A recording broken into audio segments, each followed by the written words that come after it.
Ça fait un petit moment que je sais que je dois prêcher ce dimanche-là. Et ça fait quelques semaines que je cherchais un thème pour à vous partager. Puis j'étais en train de prier par rapport à ça. Et j'avais un thème en particulier que je voulais partager. Mais au vu des annonces de la semaine dernière, j'ai senti qu'il fallait que je vous parle d'autre chose. Pour rappel, notre pasteur nous a annoncé la semaine dernière qu'il allait donc changer de région à partir du mois de septembre, pour ceux qui n'étaient pas là. Et donc, j'avais prévu de parler d'un thème pas tout à fait en raccord avec ce que je vais vous partager ce matin. J'avais prévu de prêcher sur le thème « Et si demain tout s'arrêtait ?» Je trouvais que ce n'était pas très joyeux. Et je me suis dit, l'Église a besoin d'être encouragée ce matin. Amen. Et donc le thème de ce matin va être une Église forte. Et nous allons bientôt changer de saison. Et je ne sais pas dans quelle saison nous allons entrer précisément.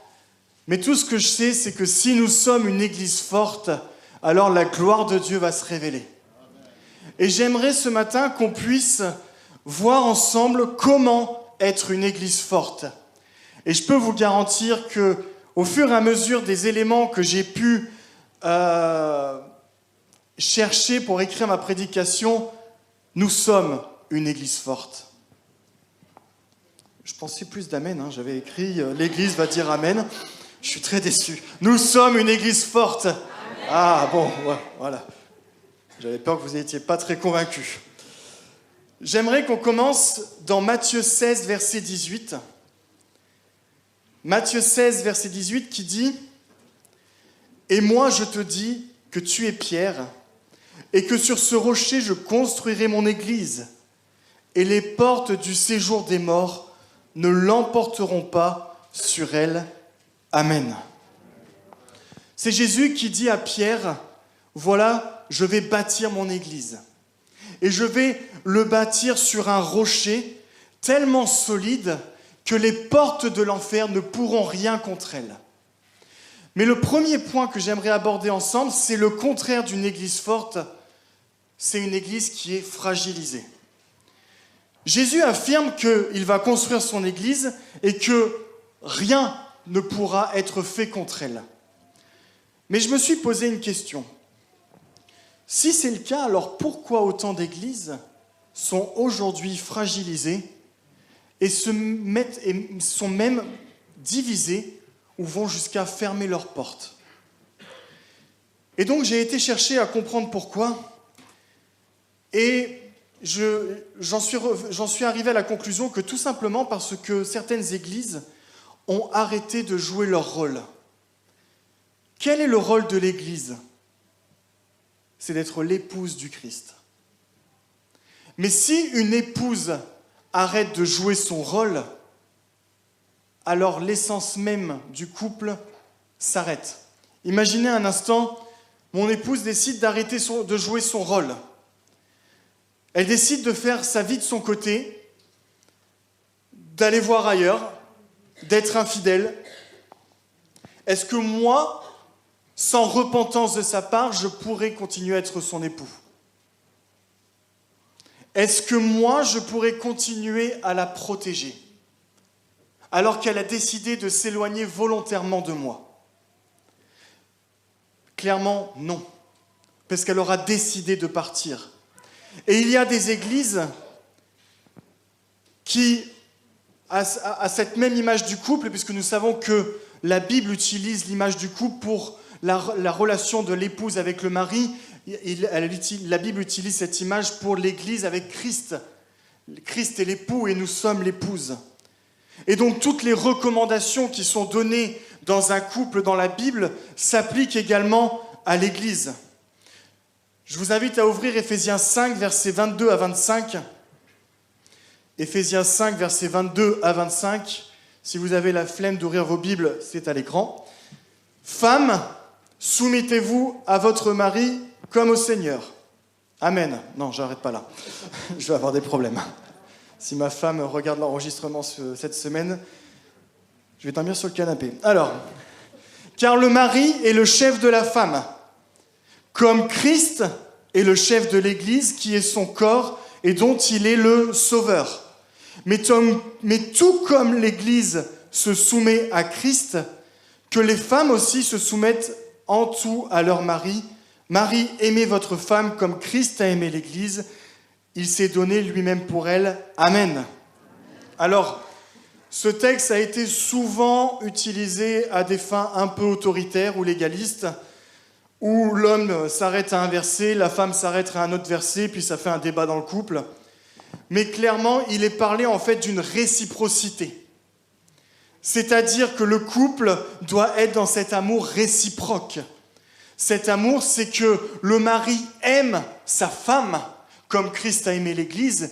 Et donc, parce que le mari aime sa femme, la femme est soumise naturellement à son mari. Et nous avons clairement l'exemple que Christ aime l'Église. La preuve, c'est qu'il a donné sa vie pour lui. Amen.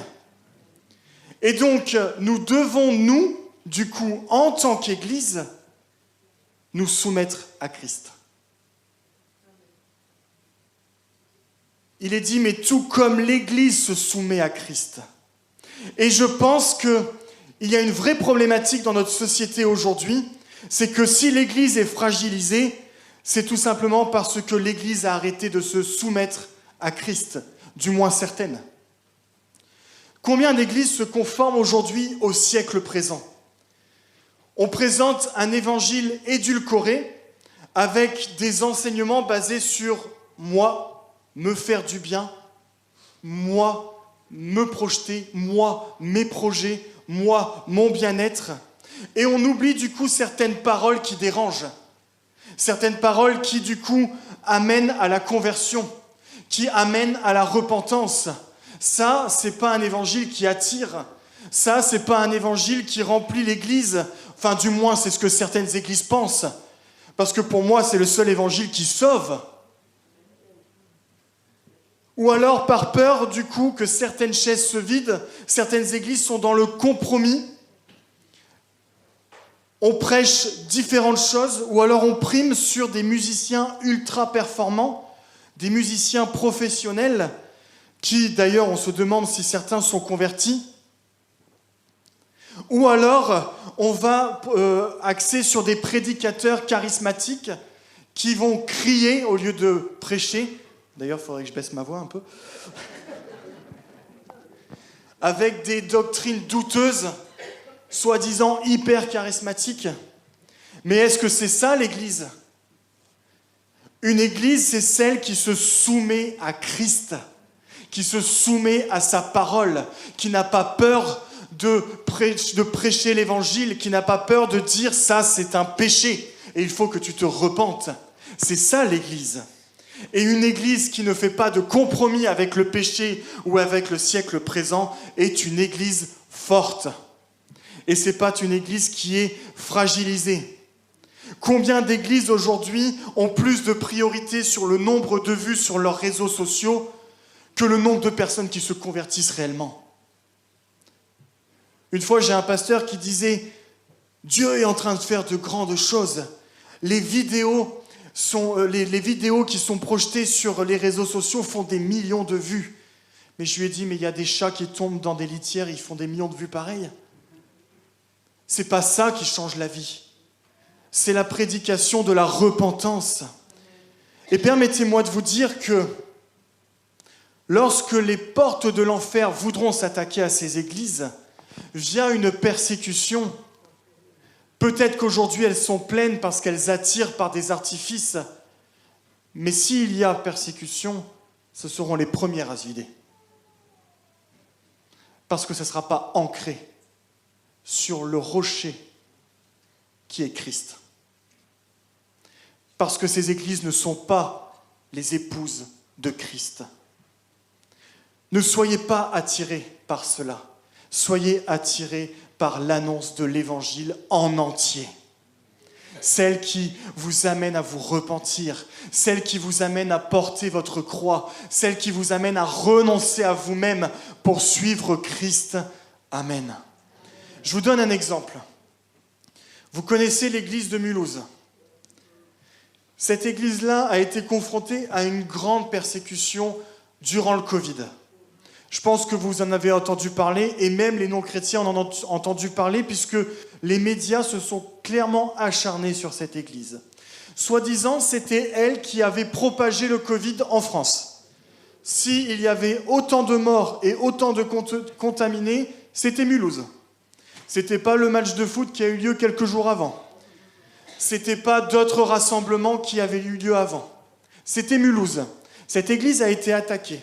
Non seulement elle a été attaquée par le virus, parce qu'elle a perdu je ne sais combien de personnes qui sont mortes de ce virus-là. Elle a été attaquée parce que le pasteur était alité entre la vie et la mort pendant ce virus. Et elle a été attaquée par les réseaux sociaux, par les médias, par des menaces, où je crois que le pasteur disait qu'il y en avait même qui menaçaient de venir à la Kalachnikov, tirer sur l'église. Et vous savez quoi ? Je pense que, et non pas parce que j'ai pas de royalties avec l'église de Mulhouse, mais je crois que c'est une église qui est soumise à Christ. Je le crois parce que ma formation m'a permis de constater cela, les échanges que j'ai eus avec les pasteurs m'ont permis de constater cela, et je le crois aussi parce qu'aujourd'hui c'est une église qui est encore debout et qui est encore plus forte qu'elle ne l'était avant cette crise. Qu'elle est en pleine expansion. Et c'est ça une église forte. Une église qui est soumise à Christ, l'ennemi pourra vous attaquer de toutes parts, elle restera debout et elle sera encore plus forte après. Permettez-moi de vous dire que je veux que notre église soit forte. Et j'aimerais vous rassurer aujourd'hui. Nous allons peut-être en effet changer certaines choses et notre église va passer par un changement. Mais je peux vous assurer au nom du conseil que nous serons toujours soumis à Christ. Nous serons toujours soumis à l'époux en tant qu'épouse. Que toutes les décisions que nous prendrons, nous les prendrons à la collégiale et nous les prendrons en fonction de sa volonté et uniquement sa volonté. Et ça, c'est important de vous rassurer par rapport à ça. Nous voulons soumettre cette Église à Christ. Un autre point qui est important pour qu'une Église soit forte, si une Église est soumise, c'est une Église qui répond à l'appel de Dieu. Et pour cela, elle doit être constituée de personnes qui répondent individuellement à son appel. Nous avons un exemple concret dans la Bible et j'aimerais qu'on puisse l'étudier ensemble. Son nom est, alors il n'est pas courant, donc n'appelez pas votre enfant comme ça, enfin essayez, mais ce n'est pas terrible. Son nom est Épaphrodite. Est-ce que vous le connaissez ? Je vous invite à ouvrir Philippiens 2, versets 24 à 30. Philippiens 2, versets 24 à 30. « Et j'ai cette confiance dans le Seigneur que je viendrai bientôt moi-même chez vous. Par ailleurs, j'ai estimé nécessaire de vous envoyer Épaphrodite, mon frère, mon collaborateur et mon compagnon d'armes, votre délégué que vous avez chargé de subvenir à mes besoins. Il avait en effet un grand désir de vous revoir et il était préoccupé parce que vous avez appris qu'il était malade. Il a été malade, c'est vrai, et il a frôlé la mort. Mais Dieu a eu pitié de lui, et pas seulement de lui, mais aussi de moi, pour m'éviter d'avoir peine sur peine. Je me hâte donc de vous le renvoyer pour que vous vous réjouissiez de le revoir, cela adoucira ma peine. Réservez-lui donc l'accueil dû à ceux qui appartiennent au Seigneur. Recevez-le avec une grande joie. Ayez de l'estime pour de tels hommes, car c'est en travaillant en service du Christ qu'il a failli mourir. Il a exposé sa vie pour s'acquitter à votre place du service que vous ne pouviez me rendre vous-même. Amen. J'aimerais faire une petite mise en scène pour vous expliquer un peu ce que Paul dit dans ce verset. Donc imaginez, on vient d'avoir un super temps de louange, enfin imaginez pas, c'est le cas. Il y a quelqu'un qui a super bien fait les annonces, n'est-ce pas ? Et qui dit, voilà, j'aimerais donc du coup après les annonces vous faire une annonce toute particulière. Notre pasteur Paul est emprisonné. Et il est dans une situation très particulière et il a besoin de notre soutien en tant qu'Église. Donc nous sommes dans l'Église de Philippe, je le rappelle, dans les années en 60 après Jésus-Christ. Il a besoin donc de notre soutien parce qu'il est incarcéré injustement depuis des mois à Rome. Donc on va faire un appel à une offrande, toute particulière pour le soutenir donc, dans cette épreuve si difficile. Et je tiens du coup à vous remercier pour votre générosité. Ne donnez pas d'argent, c'est un exemple, enfin pas pour ça en tout cas. Maintenant, je vous rappelle que nous sommes dans une époque où on n'a pas d'avion, on n'a pas de train, on n'a pas Blablacar. Et j'ai regardé sur le plan et on est à 1238 km de Rome. Donc j'ai calculé, ça fait à peu près 219 heures de marche. Soit 40 jours à peu près si vous marchez 6 heures par jour. Qui est chaud? Ah, j'ai oublié, avant que vous soyez volontaire. Donc il va falloir que vous transportiez cette offrande. Donc je ne peux pas vous faire de virement, donc ça sera une offrande matérielle. Va falloir que vous fassiez attention, il va falloir protéger cette offrande parce que sur la route, alors c'est un petit détail, mais il y a quelques mercenaires pas très sympas qui vont peut-être vouloir en prendre à votre vie et donc à l'offrande, donc il va falloir la protéger. Ah oui, et puis un autre point, si vous tombez malade, il n'y a pas de pharmacie, il n'y a pas de médecin, donc il va falloir aller jusqu'au bout de cette offrande. Autre point, si vous arrivez à bon port, et je le crois puisque le Seigneur est avec vous, il faudra prendre soin de Paul, donc subvenir à ses besoins, lui acheter à manger, lui acheter des vêtements, peut-être même faire ses lessives, et on n'a pas de machine à laver là-bas, tout en sachant que Paul est sous une menace constante de Romains qui sont apparemment pas très tendres. Voilà, je vous ai décrit tout ça. Qui est volontaire ? Épaphrodite. Je pensais que Brigitte allait dire oui, mais non, je suis déçu. Épaphrodite se lève. Il accepte d'apporter cette offrande à Paul. Il répond à l'appel. C'est pas un appel très intéressant, hein. Clairement. Si vous souhaitez avoir un appel intéressé, vous allez plus aller vers la louange, la prédication, ou alors vouloir être un grand évangéliste, ou un grand apôtre, ou un grand je ne sais quoi. Non, Épaphrodite a répondu à l'appel. Il savait que cette étape pouvait lui causer la mort. Paul dit, car c'est en travaillant au service de Christ qu'il a failli mourir. Il n'avait pas Instagram pour créer un compte et avoir des followers qui disaient « Coucou les loulous, je suis là donc pour la mission de Paul, J1, J2, J3, regardez-moi ». Non, aucun regard n'était porté sur lui. L'acte, le service était totalement désintéressé. La seule volonté qu'il avait, c'était de répondre à l'appel pour l'avancement du royaume. Paul avait un besoin et Épaphrodite y a répondu. Et combien d'appels désintéressés nous avons aujourd'hui dans nos églises ? Combien d'appels désintéressés nous avons où on se dit « je vais le faire non pas pour être vu, non pas pour avoir un retour sur le service rendu, non pas pour un objectif intéressé. » Vous savez, on est dans une société où tout ce que vous faites, c'est pour avoir un rendu. Par exemple, je regarde des fois des vidéos, et ça m'horripile d'ailleurs, où vous avez des gars qui vont donner une offrande à un sans-abri en étant filmé pour être vu et avoir je ne sais pas combien d'abonnés. Épaphrodite l'a fait sans être vu de personne.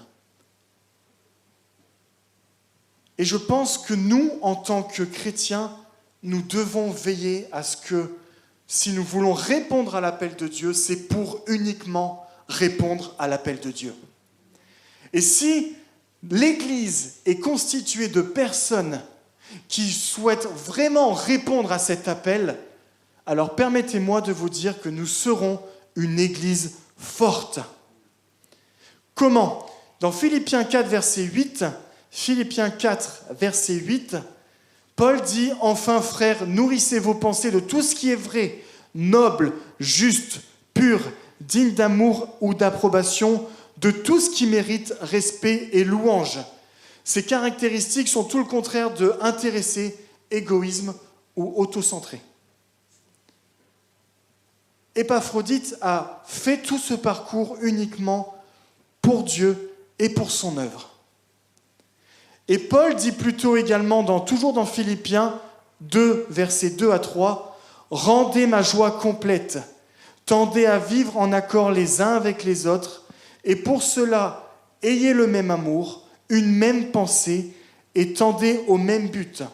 Ne faites donc rien par esprit de rivalité, ou par un vain désir de vous mettre en avant,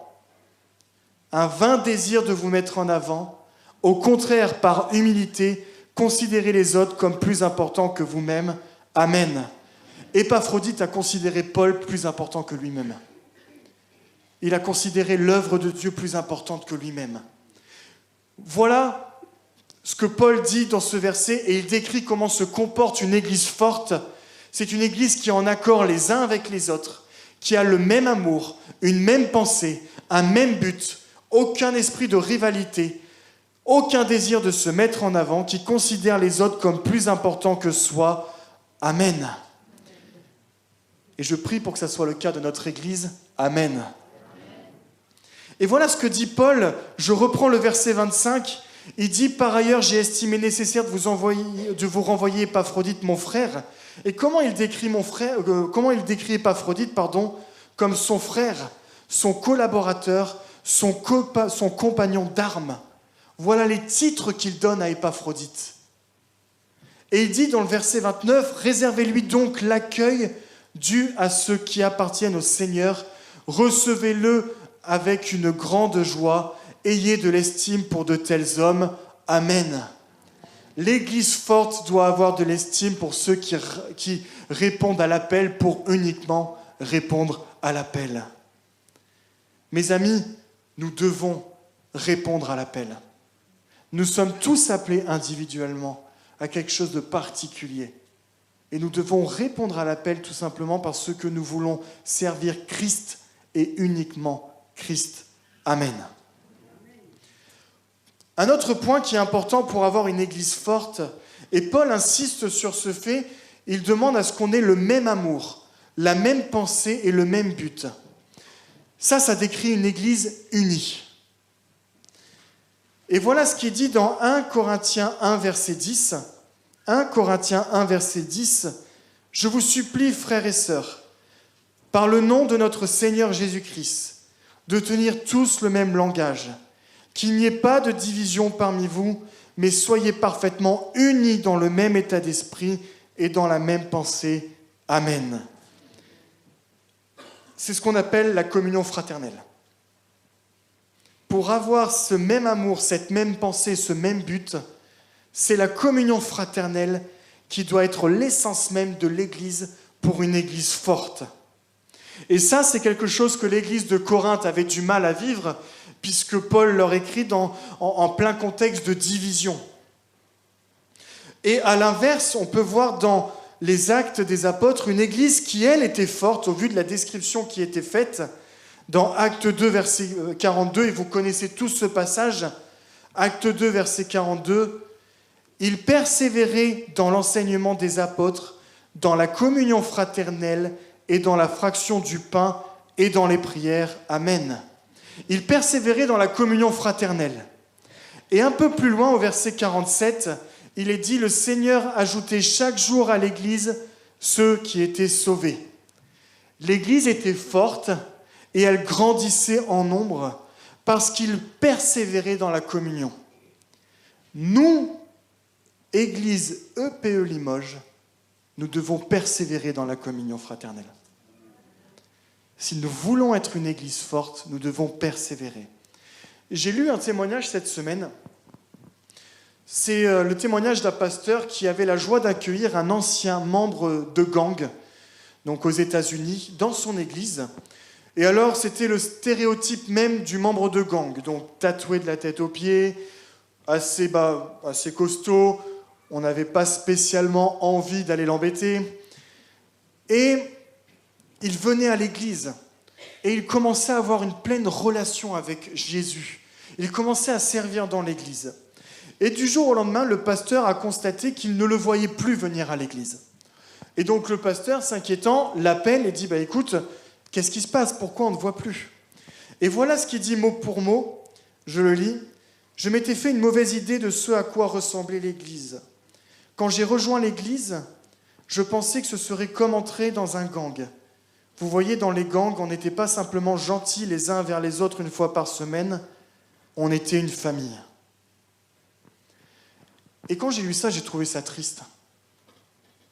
Qu'un ancien membre de gang se sent plus en communion fraternelle dans un gang que dans une église.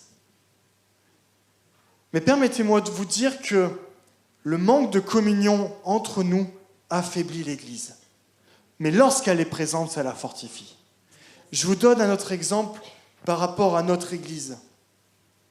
La majorité d'entre vous, vous le savez, j'ai eu un problème de santé juste le week-end avant Noël. Pour ceux qui ne le savent pas, je me suis réveillé en pleine nuit avec une très très forte douleur thoracique, à peu près à 3 heures du matin, qui irradiait donc dans mon bras gauche et dans ma mâchoire. Et j'avais fait un stage de secouriste pour mon travail au mois de septembre, et les symptômes n'étaient pas très rassurants. Je croyais que je faisais un infarctus. Coralie a appelé le 15, ils sont venus donc tout de suite à la maison, ils m'ont examiné et ils m'ont tout de suite amené donc aux urgences. Et ils m'ont fait une prise de sang, et la prise de sang n'était pas bonne. J'avais les marqueurs cardiaques qui n'étaient pas bons, et le taux de potassium qui ne l'était pas non plus. Donc j'ai passé de 4 heures du matin à 17 heures aux urgences dans un brancard, dans un couloir, sans manger, sans boire, sans dormir, à attendre qu'un médecin vienne me voir. Et à 17 heures, un médecin m'a fait une échographie. L'échographie donnait rien, mais le médecin disait « Écoutez, monsieur Mas, les symptômes ne sont pas bons, le bilan sanguin n'est pas bon, donc du coup, on va vous garder et on n'est pas sûr de pouvoir vous laisser sortir pour Noël. » J'avais pas dormi, j'avais pas mangé, j'avais pas bu. J'ai pleuré comme un bébé. J'étais dans un état, j'étais effondré. Tous les projets que j'avais faits pour Noël s'écroulaient. J'avais peur, parce que je me demandais qu'est-ce qui était en train de m'arriver.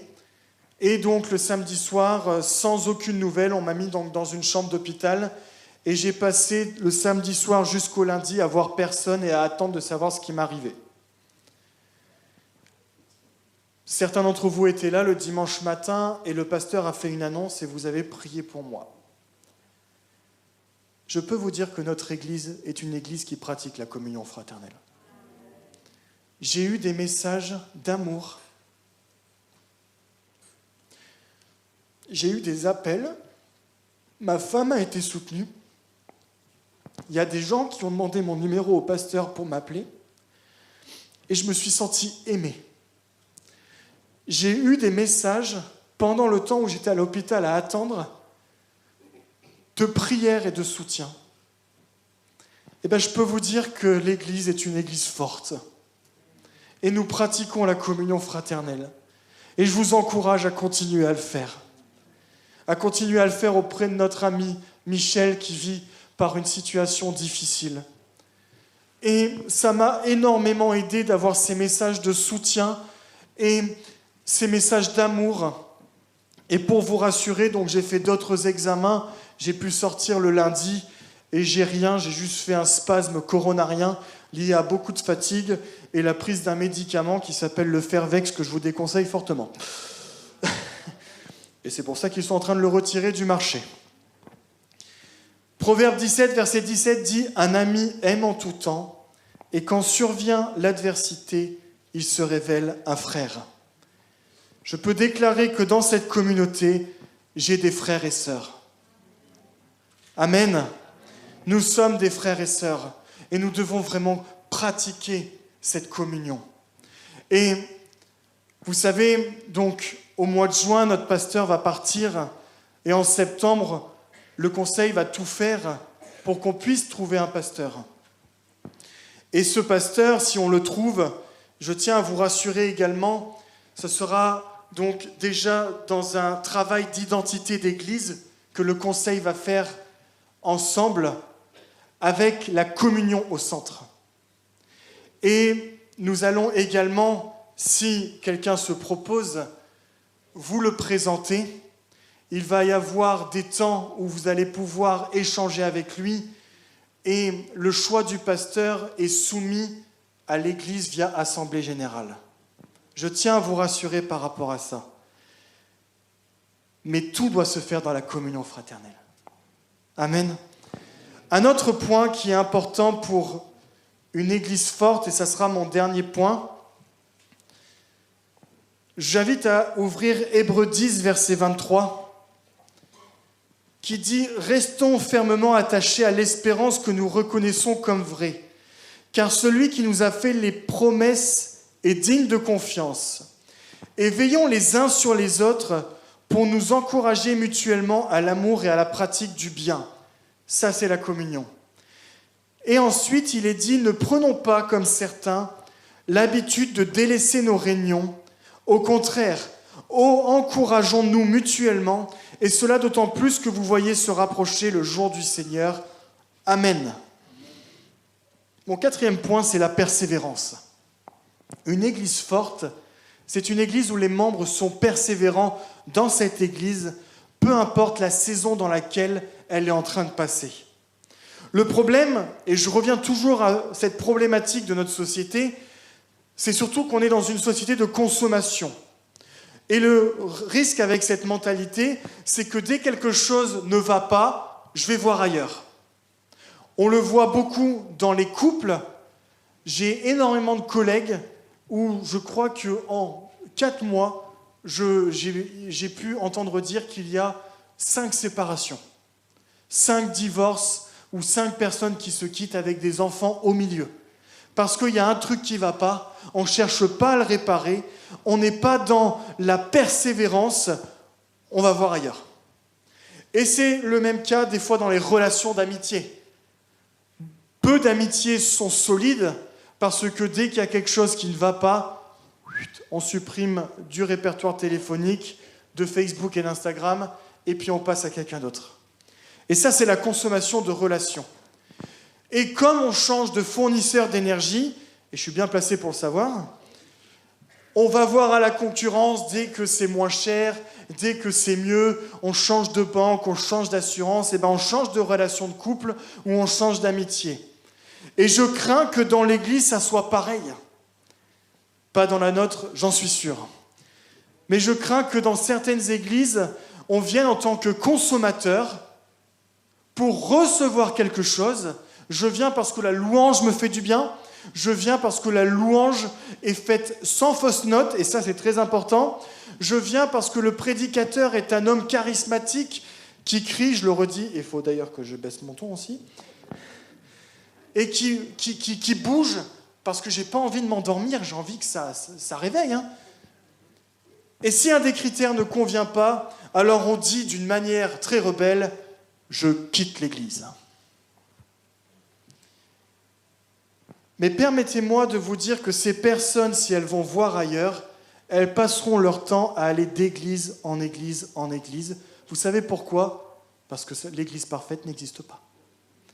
Et qu'il y aura toujours un critère qui ne convient pas. Pourquoi ? Parce que l'église, c'est pas recevoir, mes amis, c'est donner. Moi, ces personnes-là, je vais être un peu cru, mais je les appelle les vagabonds d'église. Ils vont d'église en église. Mais ces personnes-là, et sans jugement, ils n'ont pas compris ce qu'était l'Église. Ce n'est pas recevoir, c'est donner. Être chrétien, ce n'est pas avant tout être béni. Bien évidemment, nous avons la bénédiction du salut et de la grâce. Gloire à Dieu par le sacrifice de Christ sur la croix. C'est la bénédiction que nous avons. Mais Jésus dit que si quelqu'un veut me suivre, qu'il renonce à lui-même et qu'il se charge de sa croix. C'est pas recevoir ça, c'est donner. C'est pas dans l'expectative d'être béni, c'est de donner. Alors bien évidemment, Christ dit qu'il y a plus de plaisir à donner que de recevoir. Et il y a une bénédiction dans le donner. Mais l'Église, ce n'est pas la culture du moi, c'est la culture du nous. Et de lui en premier. Je vous donne un exemple. Imaginez qu'un arbre fruitier soit planté, alors je ne suis pas du tout bon en jardin, je vous le dis, à un endroit, mais que dès qu'il y a une mauvaise saison, une tempête, de la neige ou de la gelée, je décide de déraciner cet arbre pour le changer d'endroit. Et qu'à chaque fois qu'une saison désagréable arrive, je le déracine et je le change d'endroit. Est-ce que vous pensez que mon pommier va avoir des pommes ? Je ne suis pas convaincu. Je ne suis pas bon, mais je ne suis pas convaincu. Pourquoi un fruitier donne du fruit ? C'est quand il s'enracine. Et plus il est enraciné, plus il va être fort. Et plus il va être fort, plus il va résister aux saisons difficiles. Et plus il va résister aux saisons difficiles, plus le temps du printemps et de l'été, l'arbre sera beau et donnera du fruit. Mes amis, si nous passons notre temps à nous déraciner dès que quelque chose ne va pas dans l'Église, on ne portera jamais de fruits. Je vous donne mon exemple personnel. Je suis dans cette Église depuis 2001. Et les plus anciens peuvent le dire, il y en a eu des saisons difficiles dans cette Église. Il y a eu des conflits, il y a eu des divisions, il y a eu des temps sans pasteur et bien d'autres. Et il y a eu des temps où, je vais être très franc avec vous, j'avais envie de partir moi aussi, pensant que ça allait être mieux ailleurs. Mais j'avais toujours la conviction que Dieu avait quelque chose de prévu pour moi ici. Mais permettez-moi de vous dire que si j'étais parti et que je ne m'étais pas enraciné, peu importe les saisons, je ne serais pas en train de vous prêcher ce matin. Et probablement que le fruit ne pourrait jamais être porté dans mon ministère. Mes amis, si vous devez quitter l'Église, faites-le parce que Dieu vous le demande, parce qu'il y a un appel. Ne le faites pas parce que vous êtes contrarié ou frustré. Faites-le si Dieu vous appelle à aller ailleurs, ou si l'Église dans laquelle vous êtes commence à enseigner des choses doctrinalement douteuses. Là, dans ces cas-là, fuyez. Mais ne le faites pas parce qu'il y a un critère dans l'Église qui ne vous convient pas. Ne soyez pas spectateurs, mais soyez acteurs du changement. N'attendez pas que les autres changent l'Église pour vous, mais soyez moteurs dans le changement de l'Église. Soyez comme une épouse soumise à Christ dans votre vie. Ne regardez pas aux difficultés, ne regardez pas aux saisons, mais Seigneur, tu vois la tempête dans laquelle on est, utilise-moi. Afin que l'Église soit forte. C'est à chacun d'entre nous de rendre l'Église forte. Amen. Et je vais m'arrêter là. Et je vais inviter le groupe à bien vouloir s'avancer, si vous voulez bien. Nous allons bientôt, donc, je vous l'ai dit, changer de pasteur. Et en conséquence, la saison va changer. Comment elle sera, je ne sais pas. Mais lui, il le sait. Et je suis convaincu que parce que nous sommes une église forte, et parce que nous sommes une église qui est soumise à Christ, avec des personnes qui individuellement cherchent à répondre à l'appel de Dieu comme Épaphrodite, avec le seul objectif, c'est l'avancement du royaume de Dieu, nous allons vivre une saison merveilleuse. Nous allons vivre des temps où l'Église va grandir. Elle ne va pas forcément que grandir en quantité, mais elle va grandir en qualité. Où chacun de nos cœurs va être transformé par Dieu. Et parce qu'elle va grandir et que notre Église sera forte, parce que nous allons être persévérants, si une tempête arrive, l'Église restera debout. Et je vous invite chacun à demander au Seigneur, utilise-moi pour l'avancement de ton royaume. À demander au Seigneur, aide-moi à répondre à l'appel que tu as sur ma vie. Non pas un appel pour être vu ou reconnu des autres, mais un appel pour que uniquement ton royaume, même si c'est un appel de l'ombre, soit pour que cette Église devienne forte de plus en plus. Comme je vous l'ai dit, dans le conseil, nous veillerons toujours à ce que Dieu reste au centre. Toutes les décisions qui seront prises dans un objectif que des vies puissent venir à Christ. Que la parole puisse constamment être le centre de notre Église et qu'elle puisse être prêchée à chacun d'entre nous. J'aimerais qu'on puisse prendre un temps, si vous le voulez bien, pour prier pour notre Église. Je vais vous inviter à vous lever. Dieu est au centre et il a le contrôle de son Église. Et il va agir au milieu de nous d'une manière particulière. Et nous voulons que les semaines, les mois à venir soient faits avec une pleine soumission, une communion, un appel et une persévérance. Seigneur, nous te remercions parce que nous savons que tu es au contrôle. Nous savons, Seigneur, que même si nous entrons dans l'inconnu, toi, tu connais toutes choses. Tu as déjà décidé ce qui allait se passer pour nous.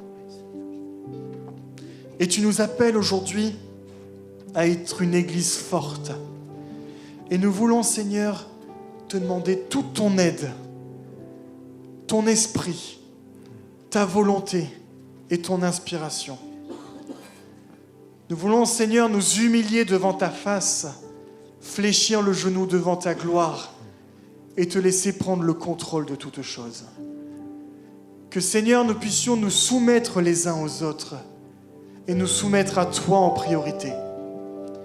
Nous voulons, Seigneur, que l'avenir de ton Église soit pleinement contrôlé par toi. Et nous voulons, pendant ce temps, vivre une communion forte. Nous voulons être des frères et sœurs les uns pour les autres. Aide-nous à pratiquer cette communion, cet amour les uns pour les autres.